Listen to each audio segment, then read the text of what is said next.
اس वजीफे को नहीं छोड़े। सख्त मुश्किल जब आती थी ना तो सहाबा पढ़ा करते थे हस्बुनल्लाहु व निअमल वकील, निअमल मौला।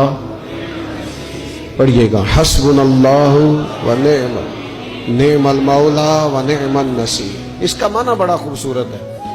बिल्कुल सादा सा मुख्तसर सा माना करें ना तो इसका माना ये है मेरे लिए अल्लाह ही काफी है, अल्लाह मेरा मददगार है, अल्लाह बेहतरीन मददगार है, अल्लाह बेहतरीन किफायत करने वाला है। इस वजीफे को नहीं छोड़े और इसके माना समेत इसको याद रखें।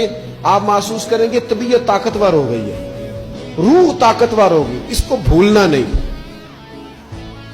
और दूसरा आपसे अर्ज करना है कि आला हजरत, चूंकि हम सिलसिला तरीकत में फाजिल बरेलवी से वाबस्ता हैं और बाकी जितने भी लोग हैं सारे माशाल्लाह उन्हीं से वाबस्ता हैं। आला हजरत ना ला हौला वला कुव्वता इल्ला बिल्लाहिल अलीय्यिल अज़ीम पढ़ने की बड़ी फजीलत बयान करते हैं। ये ऐसा वजीफा है जो सबको आता है ना माशाल्लाह। नबी पाक अलैहिस्सलाम ने फरमाया ये अल्लाह के अर्श के खजानों में से खजाना है। आला हज़रत फरमाते हैं 99 दफा पढ़ो ला हौला वला कुव्वता इल्ला बिल्लाहिल अलीय्यिल अज़ीम। फरमाया अल्लाह ताला तुम्हें 99 बीमारियों से शिफा देगा और उसमें सबसे छोटी बीमारी टेंशन की बीमारी है, सबसे छोटी बीमारी गम की बीमारी है, छोटी, बाकी बड़ी बड़ी होंगी।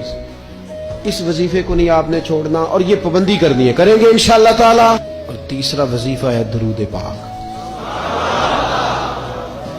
ये बंदा दरूद पाक पढ़ता है तो पता होता क्या है, एक बार पढ़ो तो 10 रहमतें, 2 बार पढ़ो तो, 3 बार पढ़ो तो, 4 दफा पढ़ो तो फिर तो चारों जानब रहमत ही रहमत हो जाती है। दरूद पाक को कभी ना छोड़ो अपनी जिंदगी में। आज आप अपने आप से आहद करें, कोई रात ऐसी ना गुजरे कि दरूद पाक पढ़े बगैर हमें नींद आ जाए।